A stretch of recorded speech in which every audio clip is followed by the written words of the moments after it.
요한복음 10장 1절에서 6절까지 말씀입니다.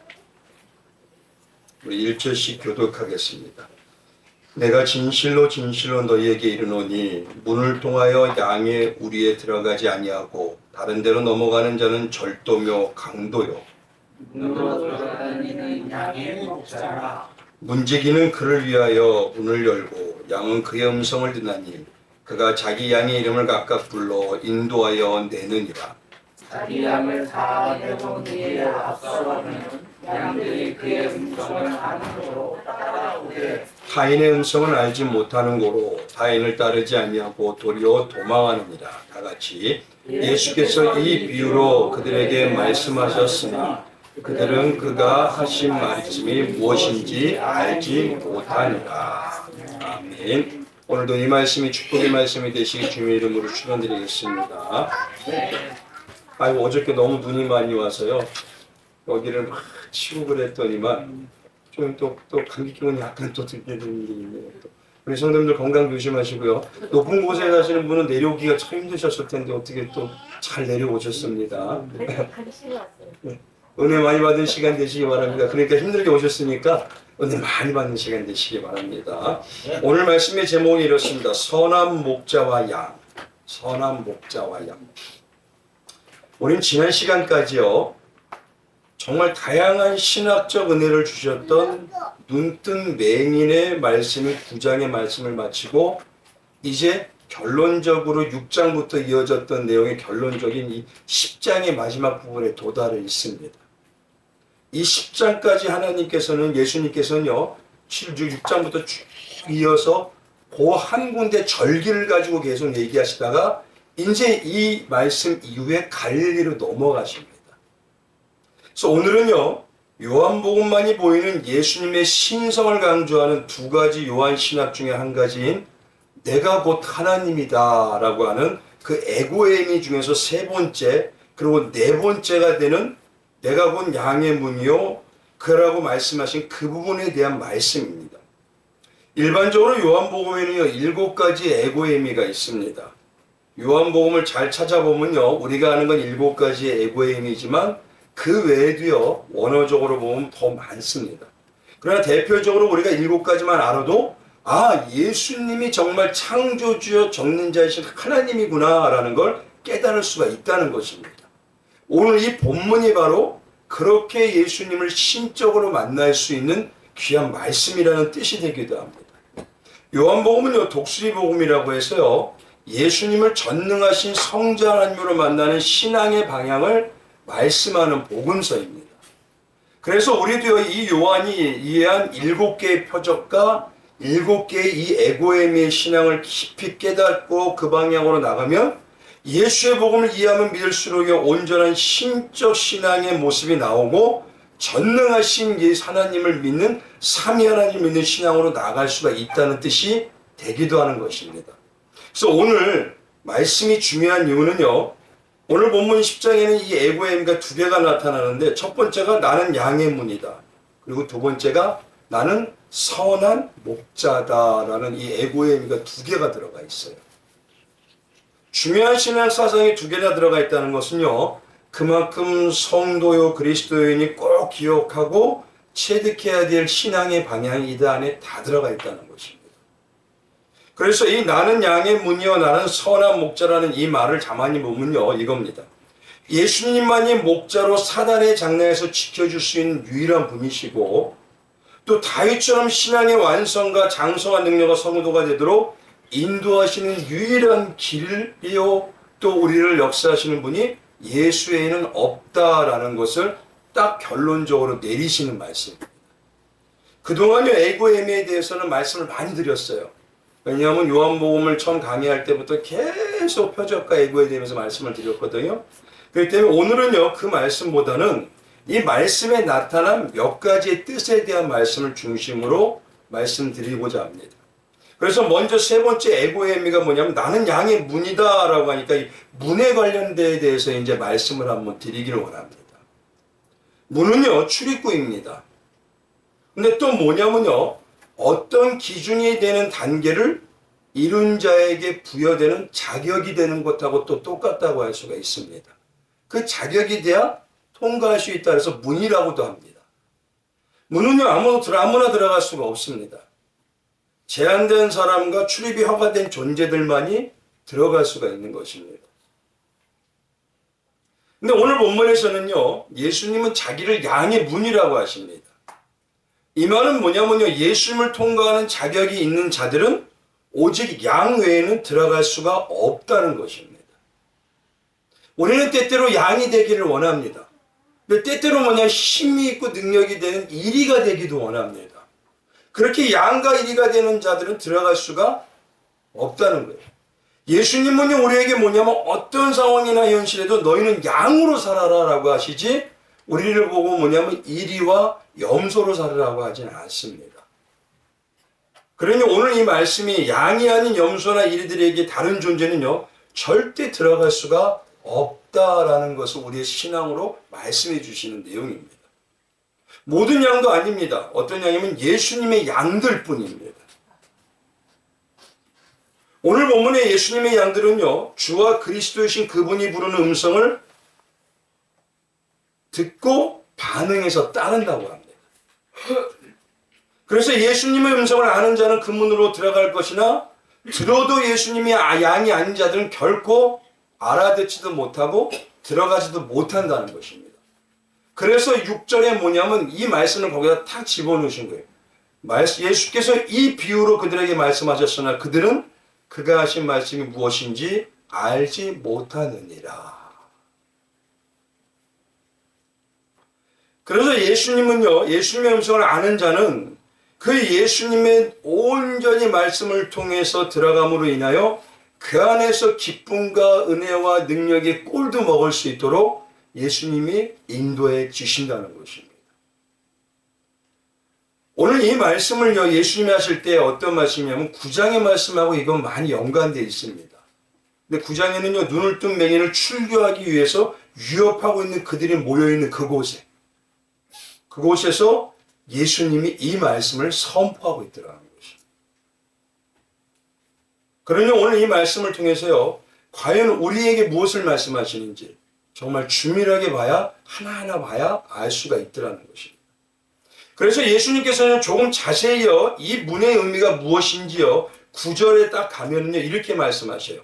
내가 문이니 누구든지 나로 말미암아 들어가면 무엇을 받고? 구원을 받고. 문이 뭐라고 얘기하냐면 구원이라고 딱 잘라 얘기를 하죠. 그리고 더 나아가 그 문인 예수님만이 꼴인 영육의 생명과 능력의 양식인 축복을 얻을 수 있게 하시고 풍성히 얻을 수 있는 유일한 길이라고 이렇게까지 얘기해 주십니다. 그런데 유대인들이 믿을까요? 잘 생각해 보셔야 됩니다. 즉 지금까지 예수님은요, 6장의 6월절과 7장의 이 초막절의 절기를 배경으로요, 유대인들이 그렇게 자신들의 율법 준수가 열심이었어요. 그리고 그들의 노력함으로 인해서 자기들은 뭐라고 했냐면 선민이라고 해서 흔들림이 없는 그들의 신앙은 천국의 백성이라고 자기들은 믿었습니다. 그렇게 믿었어요. 아니 당연하게 여겼습니다. 그들은.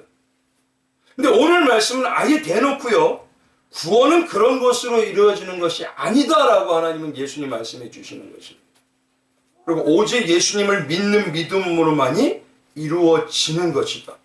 너희가 천국을 확보한 것처럼 여기고 있지만 그것은 그렇게 여겨서 된다는 것이 아니다라고 어떻게 보면 충격적인 말씀을 여기다 확 던져버리시는 겁니다.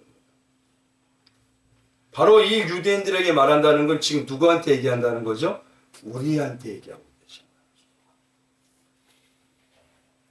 그래서 오늘 핵심이 뭐냐면요, 10장에 보여주시는 게 오늘 이 말씀의 핵심입니다. 그러고 나서 예수님은 이제 요단강 건너편으로 가시고 그 건너편으로 가시면서 이 연결됐던 6장부터 연결됐던 말씀의 맥이 딱 끝을 한 단락을 맺습니다.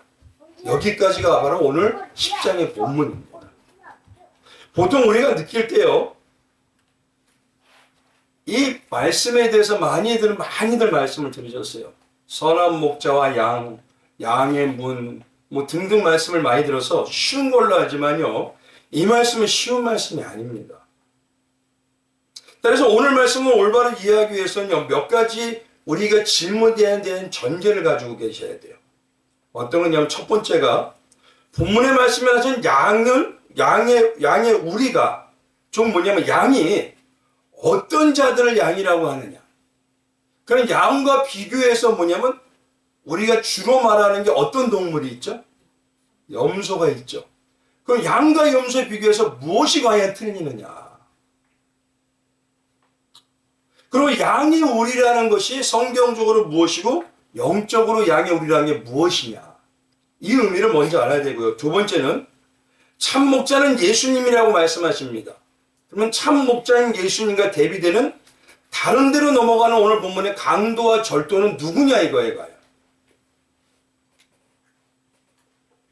참 목자라고 하면은 결국 강도와 절도지만 그들도 목자처럼은 하고 있더라는 것입니다. 그러니까 성경에서 예수님 말씀은 그러나 그들은 강도요 절도다라고 하는 게 과연 어떤 자들이고 어떤 모습이냐는 것이. 그리고 세 번째가요. 우리가 성경에서 말하는 실제 유대 땅에서 보는 예수님이 보실 때 성경에서 말하지만 실제 유대 땅에서 싹군 목자의 의미가 뭐냐는 거예요.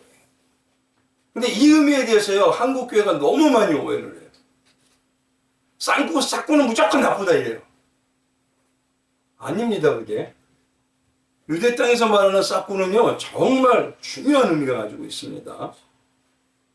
그리고 마지막 네 번째가 뭐냐면요. 참 목자인 예수님이 양을 부르는 음성. 그 음성이 구체적으로 어떤 음성이냐. 이 네 가지를 최소한 알아야 이 본문의 내용이 이해가 되기 시작합니다. 그래서 오늘은요. 먼저 흔히 우리가 알고 양에 대해서 오해하는 부분을 말씀을 드리려고 합니다. 아까 말씀드린 대로 양과 비교해서 잘 우리가 비교되는 짐승이 누구라고 말씀드렸죠? 염소라고 말씀드렸죠. 그러면 먼저 성도님들에게 묻는 것이요. 이렇게 물어보길 원합니다. 성도님들은 성경에 나타난 양과 염소에 중에서요. 양은 좋은 동물이고 염소는 나쁜 동물로 생각되십니까? 보통은 그렇게 생각하시죠. 어떻습니까? 우리가 그렇게 받아들이는 게 보통은 지금까지 들었던 내용이 또 그렇습니다. 왜 그런 편견을 가지게 되냐면요. 마태복음 25장에 가면은 마지막 때에 예수님이 갈라내시는데 양과 염소를 갈라내신다 그래요. 그래서 뭐냐면 우리 그냥 막연하게 양은 선하고 염소는 악하다라고 생각해 버립니다. 그건 예수님이 구분하기 위해서 우리에게 쉽게 적용하시는 거예요. 한번 여쭤보겠습니다. 우리는 항상 선하기만 한가요? 악한 모습 없나요? 근데 어떻게 그러죠? 근데 예수님 당시에 양과 염소의 관계는요, 그것이 아닙니다.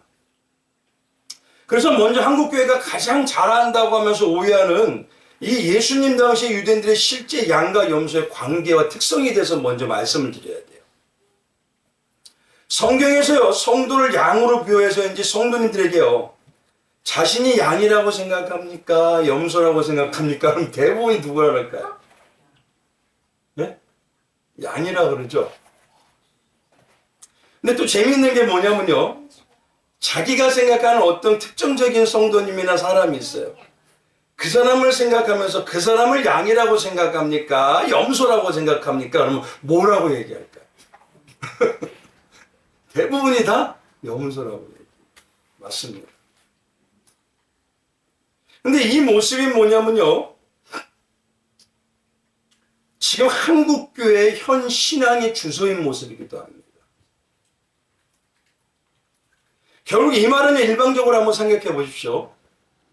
나는 양인 것 같지만 저분이 나를 볼 때는 염소로 보잖아요. 그러면 일반적으로 성도 안에는요, 양과 염소의 모습이 다 있다는 것입니다.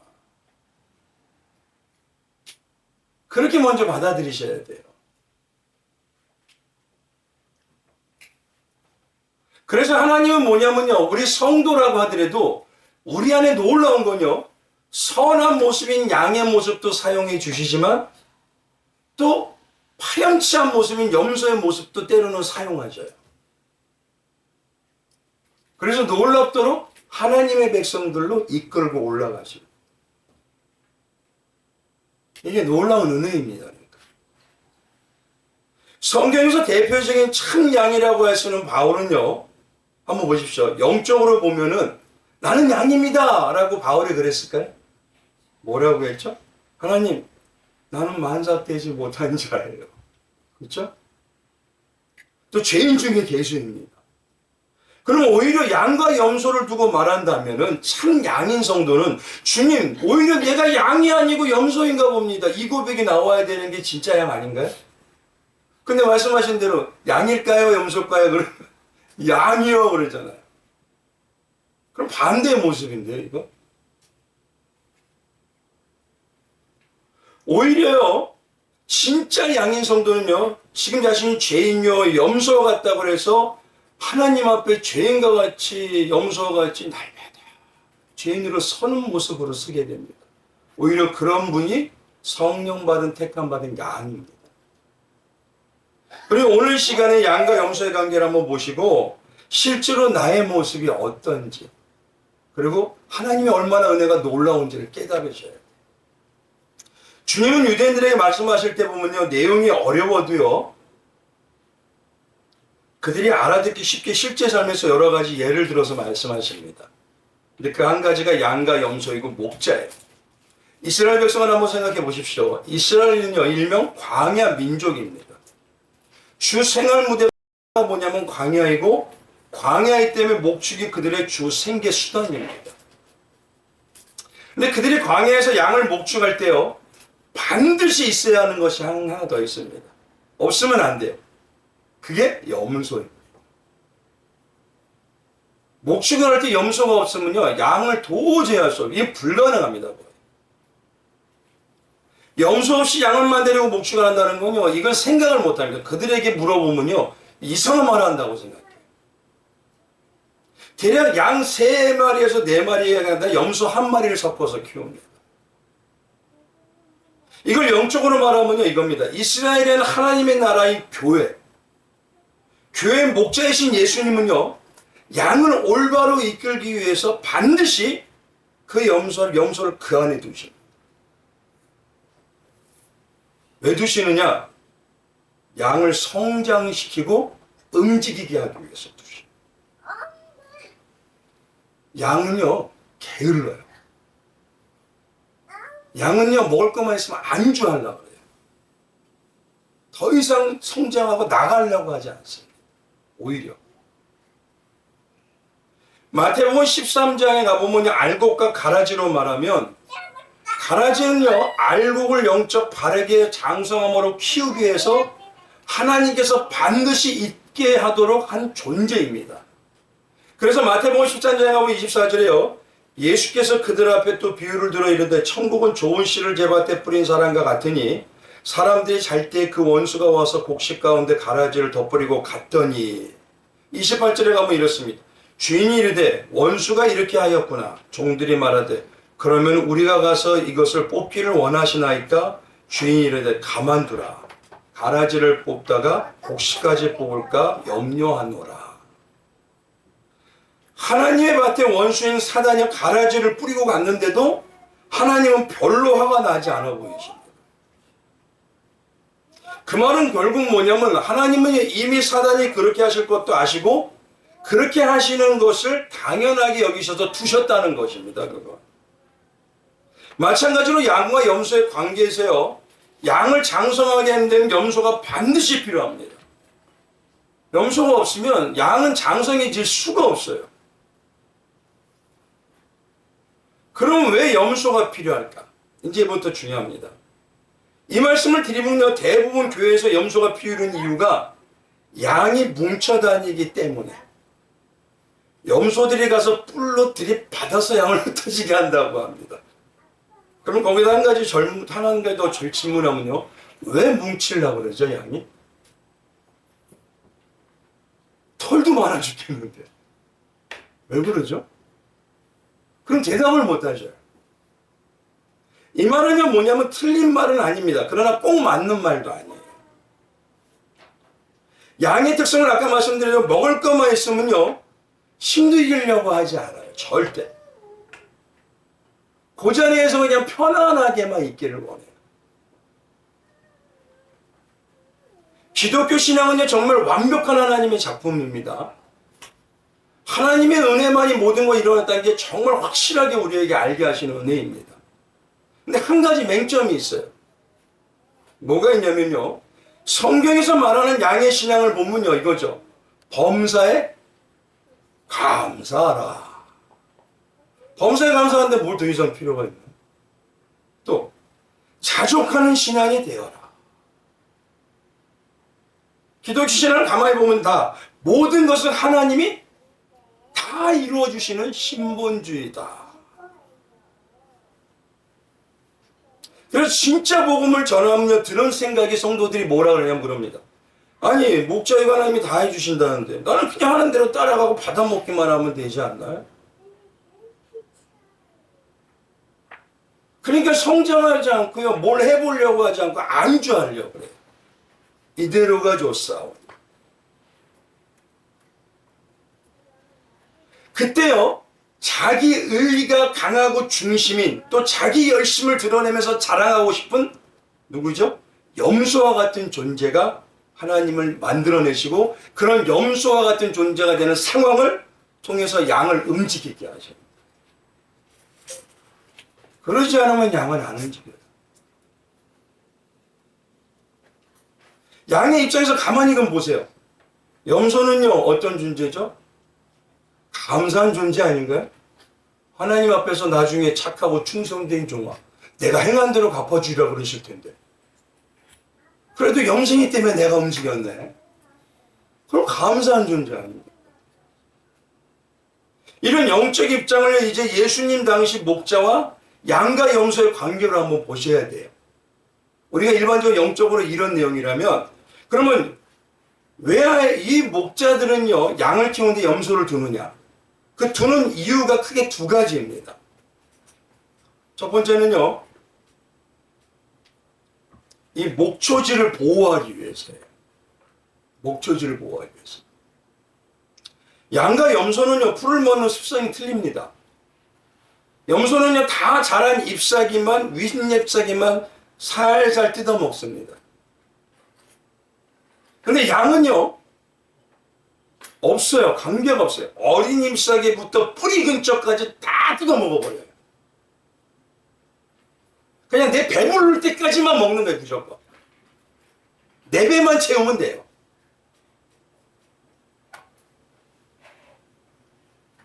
우리 고기를 잡는 어부들에게 가장 중요한 게 어장입니다.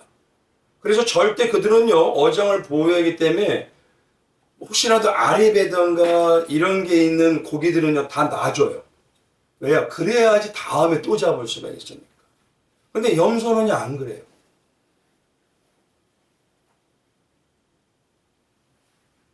그래서 양들만 목축을 하면요, 이 광야는요, 거의 완전 황폐해져 버려요. 그래서 재미있는 것이 염소들이 살살 입만 먹으면요, 양들이 그걸 이렇게 봐요. 그리고, 저렇게 먹는가 보네? 그러고 따라서 먹어요, 그걸 또. 그러니까 잎이 뿌리까지 먹지 않고 보호가 될까요, 안 될까요? 그래서 양이 염소를 묵묵히 따라가게 합니다.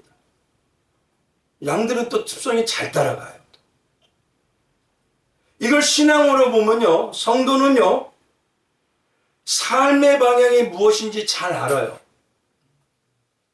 예수님 말씀하신 삶의 방향은 이것입니다. 누가복음 6장 38절에 보면 주라, 그리하면 너희에게 줄 것이니 곧 후히 되어 누르고 흔들어 넘치도록 하여 너희에게 안겨주리다.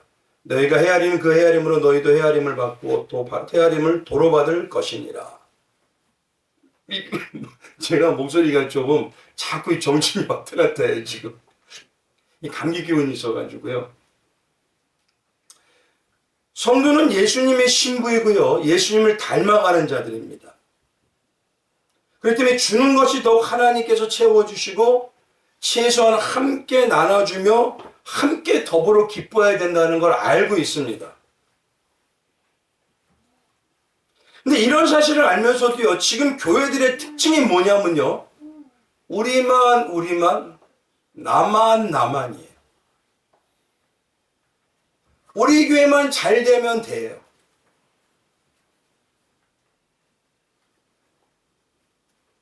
그러니 종교색이 점점 짙어집니다.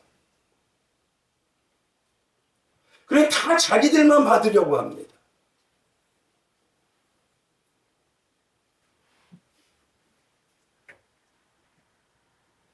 세상에서도 세상에 뭐라 그러냐면요. 기독교인들 너희들은 욕심이 너무 강해 그래요.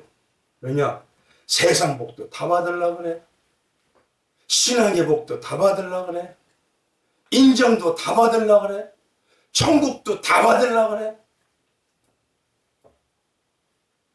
완전 복이란 복은요. 뿌리까지 끊어서 다 받으려고 그래요. 근데 신앙은 그게 아닙니다.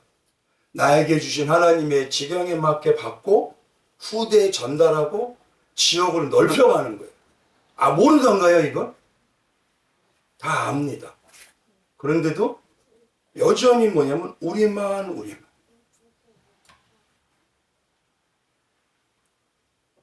오히려 이 세대는요, 교회의 좋은 모습을 보면요, 배 아파하는 데가 어딜까요? 교회 안에 성도 중에 어떤 좋은 모습을 보면요, 그것을 격려해주고 배 아파하는 모습이 바로 성도가 배 아파합니다, 또. 초신자가 좀 열심히 하려고 뛰면요, 들고 뛴다 그래요. 그리고 성도 중에서 정말 은혜 받아가지고 예수님과 함께하고 교회 목자와 성도를 위해서 정말 할 열심히 하면 뒤에서 뭐냐면 수근수근 뒷담화가 많죠. 그게 왜 그럴까요? 우리만 나만이 몸에 배어왔기 때문에. 제가 예전에 부교육자 할 때요, 한 교구가 몇 명이 150에서 200명이었어요. 그 교구가 전도도 많이 하고 부흥도 많이 하면 결국은 어디가 잘 되는 거예요? 교회도 좋고 나도 좋고 우리 모든 성도들 다 좋은 거 아니에요. 근데 오히려요 뭐냐면 교회에서 교구끼리 경쟁이 붙어. 교구끼리 흠잡기 시작. 서로 깎아내기 이렇게 경쟁을 합니다. 이게 아니라고 하면서도요, 이 밑에 배어 있어요. 그게 왜 그러냐면 심령 속에 우리만, 나만이다.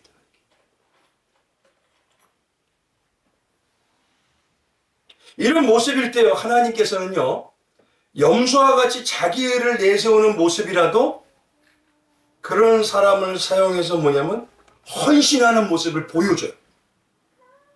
그러면 우리만 하던 사람들이 어떻게 돼요? 자기가 조금 창피해져요. 그러면 다시 그렇게 의를 내세운 사람이라도 그럴 염소를 쫓아가서 다시 본질을 회복합니다. 이것이 축복의 초장을 함께 나누면서요, 하나님이 함께 더불어 살 수 있게 만들어내는 하나님의 방법이에요. 근데 그 염소가 때로는 누가 되기도 합니까? 내가 되기도.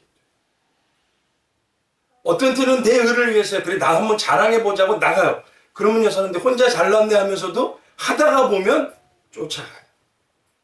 그래가지고 신앙의 본질이 회복하게 하죠. 두 번째는 뭐냐면요, 이 험한 길과 어려운 곳을 갈 때 되면요, 염소의 역할이 중요합니다. 광야에서 초장으로 가려고 하면 대부분 뭐가 있냐면 비탈길하고 험한 길을 넘어가야 돼요. 광야길을. 그럼 양은 두려움이 많은 짐승이기 때문에 평탄한 길은 문제가 없어요. 두려움이 워낙 많아서. 두려움이 많다는 건 뭐냐면, 아, 요거 가다가 다칠까, 안 다칠까? 요거 가다가 나한테 이익이 될까, 안 될까? 험한 비탈길하고 위험한 길을 데려갈 때는, 근데 그렇기 때문에 양만으로 데려갈 때는 불가능합니다. 못 가요.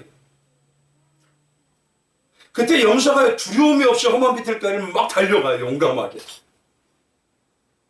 아, 나 이 정도 할 수 있어 하고 가는 거예요, 막. 그러면 양들이 또 그래요. 저렇게 가는가 보네.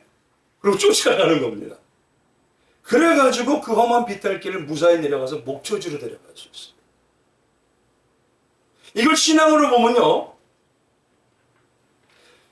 양이요 성도라고 하는 신앙에서 많이 나타나는 게 뭐냐면 알게 모르게 두려움이 있어요. 이 행복이 오래 갈까? 이 행복이 계속 이루어질까? 그리고 내가 이 일을 하면 나한테 이익이 될까? 안 될까? 요렇게 저렇게 이리 재고도 저리 재고다. 성도라고 하면서도 그 모습이 너무 많이 나와요. 때때로 목회 현장에 보면요, 험준한 바위와 같고 언덕과 같은 장애물이 나올 때가 있습니다. 그럼요, 진짜 대부분 성도들은요, 아이, 하지 맙시다, 이래요. 에이, 아이, 하지 맙시다. 근데 그때요, 뭐냐면 두려움이 없는 자기 의를 나타내는 자들이 한 명이 툭툭 튀어나와요. 그걸 통해서 해봅시다! 그리고 나중에 자기 이름이 올라가니까. 그런데도 그런 모습을 통해서 양의 염소의 봉사와 헌신과 힘쓰는 모습을 통해 양들이 끌려가는 겁니다. 그게 움직이는 겁니다. 그럼 보십시오. 염소가 정말 악하고 나쁘기만 한가요? 그래서 신앙 안에서 교회 안에서 양에게요, 염소와 같은 상황을 하나님은 허락하시는 거예요. 근데 중요한 거는 뭐냐면요, 내가 때로는 양이지만, 구원받아도 양이지만 때로는 하나님이 나의 악한 염소의 성질을 써서 의로움을 나타내는 성질을 써서 성도들을 이끌고 가는 두 가지 역할을 다 시킨다는 것입니다. 그래서 교회를 이끌고 가시는 거예요, 하나님이. 근데 너무도 많은 양들의 특징이 그 자리에 그냥 있대요. 이거예요. 그래서 양들이 염소를 따라서 다 하도록 내두는 겁니다. 왜 그럴까요, 하나님? 양들이 염소를 따라하다 보면요, 무엇인가를 깨닫게 돼요.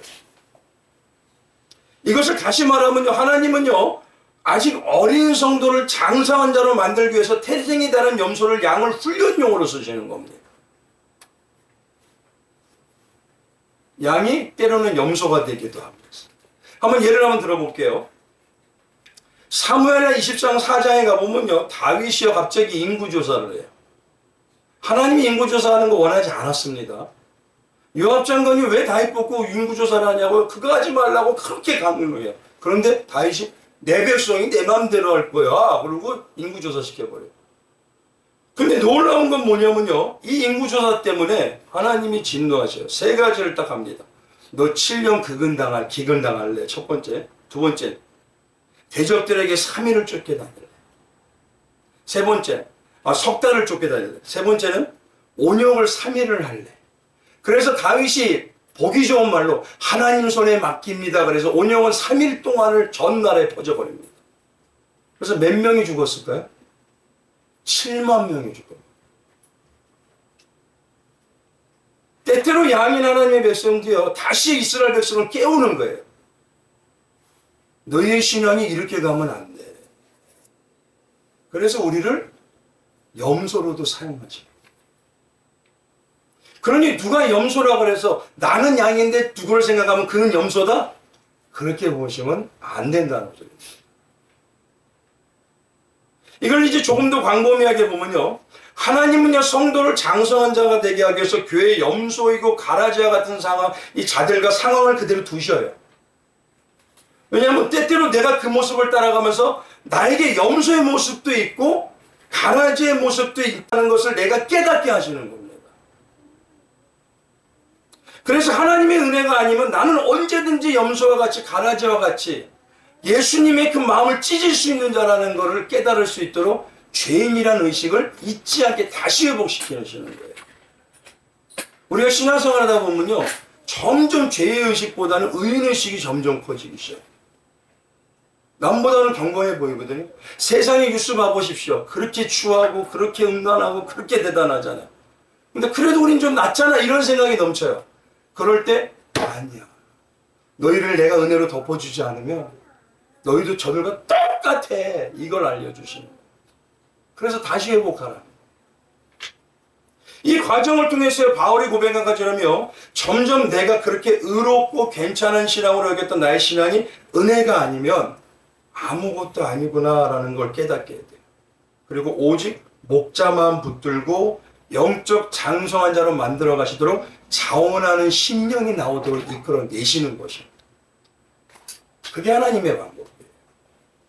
한 예로요, 욥기 한번 보십시오. 욥기 1장 1절을 보면요, 우스당이 욥이라고 불리는 사람이 있었는데요. 그 사람은 온전하고 정직해서 하나님을 경외하며 악에서 떠난 자라고 합니다. 하나님이 인정하셔요. 그러면 한번 보시죠. 욥은요 아마 그대로 두셨으면 어떻게 됐을까요? 천국의 삶을 소망할까요? 아, 이 땅에서도 풍요로운데? 안 합니다. 하나님이 이 땅에서 영육간의 복을 다 주기만 하면요 어떻게 될까요? 천국의 삶 소망할까요? 나그네 신앙을 살려고 할까요? 안 합니다. 아마 욥을 그대로 두셨으면요 그도 이 땅에서 아무 성장도 없이 의로움이나 풍족함이 자기 의로움과 풍족함으로 평안한 삶에 만족하는 신앙으로 끝나요. 하나님을 경외하고는 있지만 하나님 목적은 그게 아닙니다. 그래서 하나님은 그냥 그를 두지 않으시고요 또 성장시키기 위해서 사단을 우종 사용해서 시련도 확 줘버려요. 가장 믿었던 친구들을요 염소의 역할을 시켜서 그의 마음을 찢어버려요. 그렇죠? 우리는 그럽니다. 욥은 한 번도 불만을 가진 적이 없대요. 아니요, 그런 적 없습니다. 도대체 어디를 근거로 하는지 이유를 모르겠더라고요. 욥기 1장 21절에 보면 그 근거가 나오는 게 이겁니다. 이르되 내가 못해서 알몸으로 나아싸운지 또한 알몸이 그대로 돌아가올지라 오직 주신이도 여호와시오 거두신이도 여호와시니 여호와 이름이 찬송받으실지니다 하고 했더라. 이제 이 말 한 구절 가지고 욥은 불만이 없었다고. 그럼 정말 욥이 불만이 없었을까요? 욥기 3장에 가보면요 전체가 이 내용이에요. 다. 어떻게 1절에 그의 욥이 입을 열어 자기의 생일을 저주하니 3절에 가니까 내가 낱날이 멸망하였다. 사내야를 배웠다 하던 그 밤도 그리하였더라. 7절에 가면 어찌하여 내가 태에서 죽어 나오지 아니하였던가 어찌하여 내 어머니가 해산할 때 내가 숨지지 아니하였던가. 한번 잘 생각해 보십시오. 왜 욥이 자기를 이렇게 저주할까요? 누가 욥을 만드신 분이에요? 하나님이시잖아요. 하나님을 저주하면요 자기 신앙이 좀 창피해요. 왜냐? 아내가 하나님을 저주하고 욕하라 그러고 욕하고 죽어라고 할 때도 욥은 하나님은 거두신 분도 주신 분도 하나님이야 거두신 분도 하나님이다. 자기는요 의롭게 얘기를 다 해놔버렸어요. 근데 여기서 자기가 하나님 저주해봐요. 그럼 어떻게 돼요 신앙이? 그러니까 자기 신앙에 자존심이 걸려있고 값싸게 느껴지는 거예요. 그리고 또 한 가지가 뭐냐면 하나님을 저주하면 하나님이 진노하시는 게 두려운 겁니다. 그러니까 하나님을 말하지 못하고 나를 가게 하는 거예요. 내가 왜 태어났느냐. 내가 왜 태어났느냐. 결국 이건 뭐냐면 누굴 원망하느냐면 교묘하게 하나님을 원망하는 겁니다. 물론 욥과 같은 시련을 겪으면 누구나 그럴 수가 있습니다.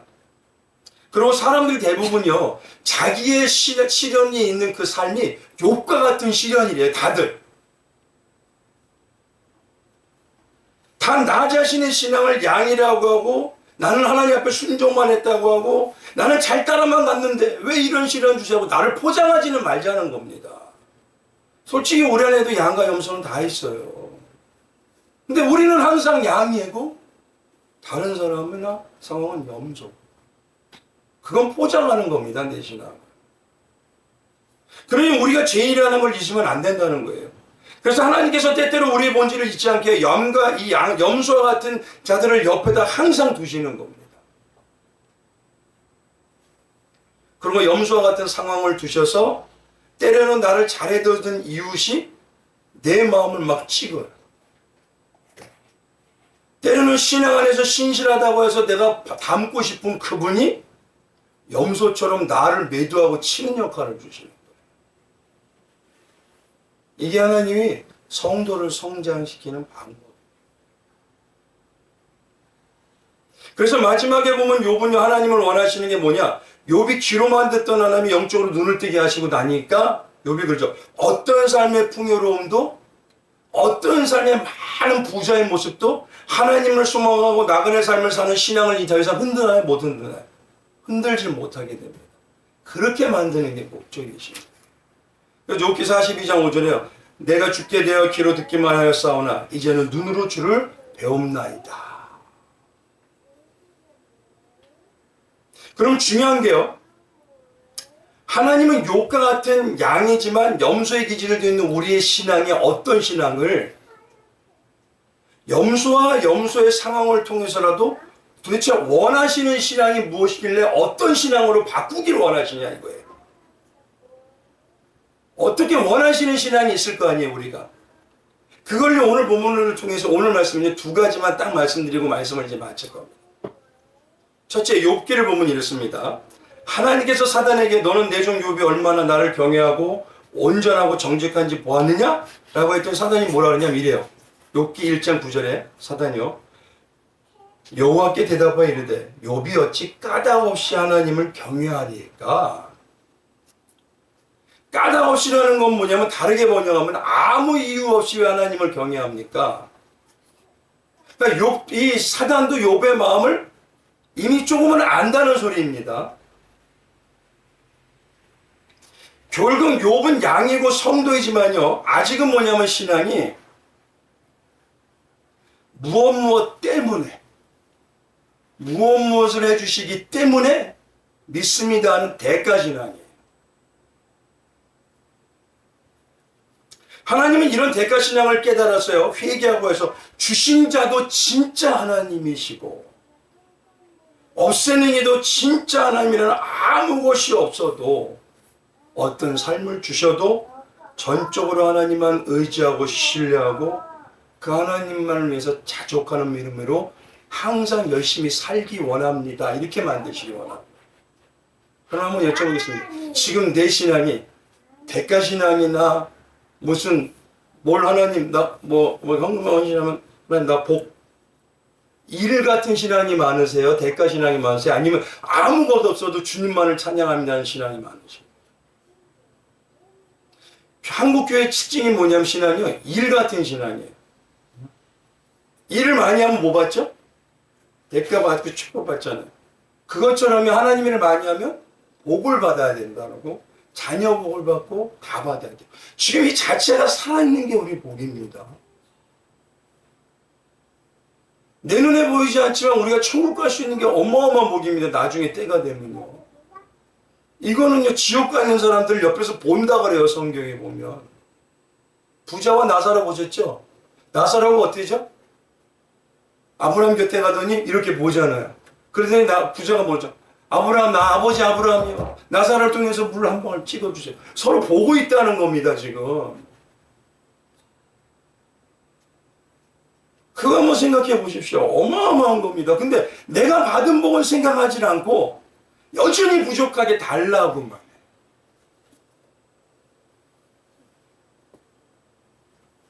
한번 물어보겠습니다. 우리 성도님들 정말 주님이 아무것을 주시지 않아도요.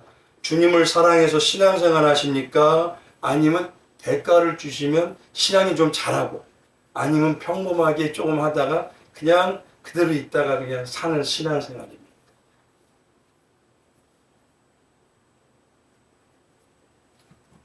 혹시 죄범하면 하나님의 복을 주시지 않거나 또는 혼내실까봐 라는 생각이 있으신가요? 싫어도. 하나님이 또 살면서 나 또 치시면 어떡하지? 그런 분들이 근데 꽤 많아요. 그게 대가 신앙입니다. 그럼 한번 여쭤볼게요. 우리 성도님들 가족을 왜 사랑하세요? 자식이 나를 너무 잘해줘서 그렇죠. 그냥 돈을 막 그냥 쿵퍽쿵퍽 줘서 그렇죠. 그래서 사랑하나요?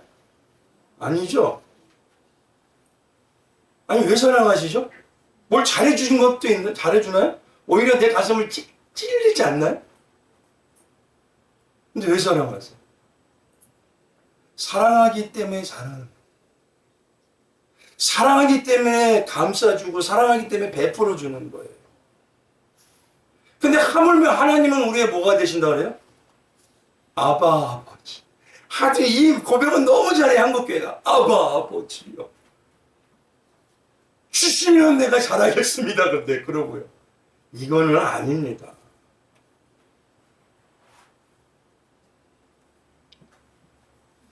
성령 받은 성도라는 건요, 주님의 마음을 받은 자입니다. 초심자일 때는요, 우리가 그렇게 대가신앙으로 살 수는 있어요.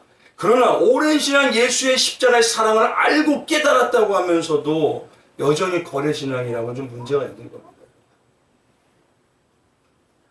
두 번째 뭐냐면요, 성도의 우리의 어떤 신앙을 염소를 통해서 바꾸기를 원하느냐. 오늘 본문의 6절 때문입니다. 6절 한번 가보십시오. 우리 한 번만 같이 봉독해 볼까요? 같이 봉독합니다. 시작. 예수께서 이 비유로 그들에게 말씀하셨으나 그들은 그가 하신 말씀이 무엇인지 알지 못하니라. 이 비유가 나중에 구원에 대한 말씀이라 했죠. 왜 이들은 이런 반응을 보이냐면요, 그들의 신앙이 대표적으로 어떤 신앙인지 보여주는 게 요한복음 2장의 성전 청결 사건이에요. 이 유대인들에 대해 신앙이 어떤지 보여주는 거예요.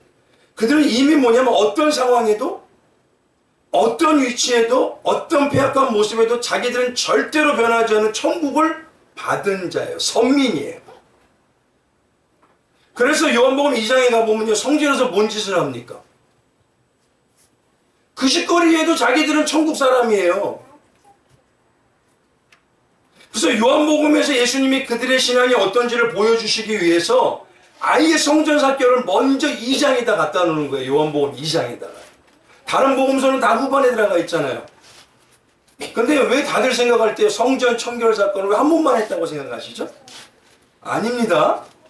최소한 3년 반이면 3년 반, 최소한 3번 가까이 가실 때마다 그러셨어요. 그들이 안 바뀌어요. 뭐 하냐면 예수님 하나님 이름 팔고 성전 팔아서 뭐 했습니까? 자기들 배를 채웠어요. 그런데도 우리는 선민이요. 그래서 마가복음 11장 17절에 이렇게 하죠. 이에 가르쳐 이르되 기록된 바 내 집은 만민이 기도하는 집이라 칭함을 받으리라고 하지 아니하느냐. 너희는 강도의 소굴을 만들었다. 강도의 소굴이라고 만들었다는 건 지금 그들이 누구라는 거예요? 오늘 본문이 뭐래요? 강도의 절도가 누구예요? 아니 이제 다음 시간에 말씀을 드리지만 쉽게 말해서 뭐냐면요, 하나님을 가지고 이용하고 있어요. 이거 심각한 겁니다. 하나님이 나중에 평가 오는 거 할 땐 분명히 말씀하셔요. 그래서 예수님이 성결 사건을 먼저 보이신 이유는 하나님의 백성이라고 하면서 선민이라고 자부하는 그들의 신앙이 하나님을 백성답게 나를 만들기 위해서 나를 다듬고 고쳐가는 것이 아니라 내 욕심과 욕망을 채우는 하나님을 이용하는 신앙이 되어 있더라는 것이에요. 그러니 그들의 선민사상은요, 어떠한 것도 바뀌지 않아요. 예수님이 구원 얘기한다고 들을까요? 안 들어요.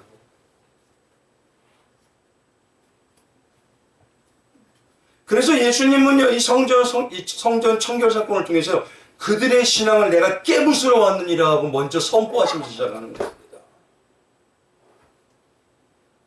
이와 같이 자기들은 이미 확보한 자라고 여기는 자들, 자기들이 이 하나님의 자녀라고 믿으면서도 자기를 고치고 다듬기로 하는 메스와 같은 하나님의 말씀으로 나를 찌르고 잘라내는 신앙생활을 하기보다 그냥 평안하게 원하는 게, 이게 양의 특징이에요.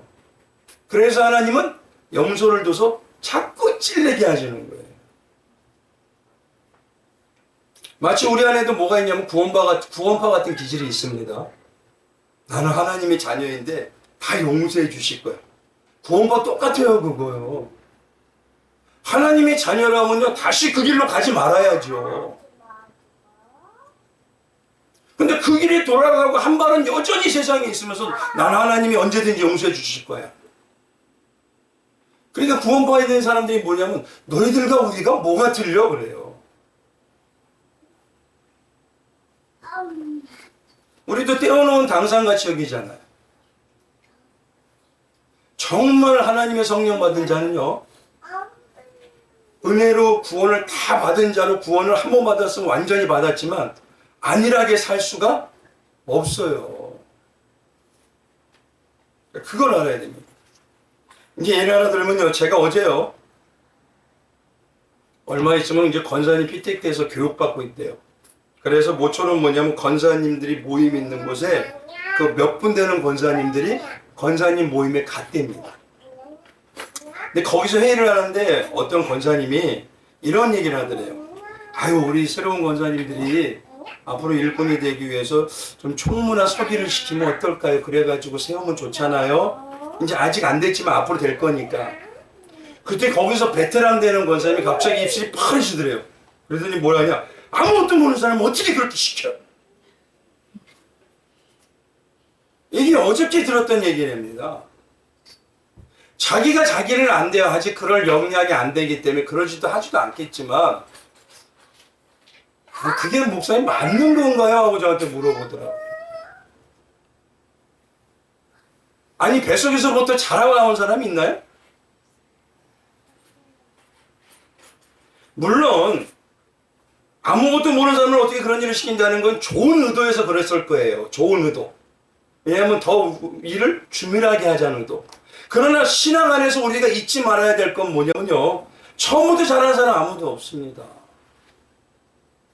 신앙 안에서 중요한 건 뭐냐면요. 먼저 선 자들이 앞으로 오는 자들을 세우는 역할을 해줘야 되는 겁니다. 모르면 도와주면 되잖아요. 알게 해주면 되잖아요. 근데 그거보다는 먼저 판단과 정결을 다 해요.